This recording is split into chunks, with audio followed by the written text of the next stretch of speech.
बिस्मिल्लाहिर्रहमानिर्रहीम बिस्मिल्लाहिर्रहमानिर्रहीम।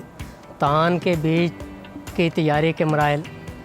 सबसे पहले खालिस सेहतमंद बीज होना बहुत ज़रूरी है। इसके बाद ज़मीन की तैयारी, पनीरी की काश्त और पनीरी अलग-अलग लगानी है। इसके बाद मुख्तलिफ अक़साम की अलग-अलग ट्रांसप्लांटिंग करनी है।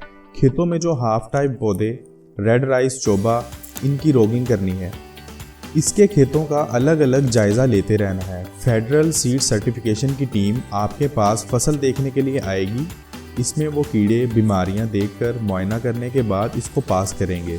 इसके बाद फसल की कटाई होने के बाद इसको वेयर हाउस तक ले जाने के लिए आपने ख़ास ख्याल रखना है।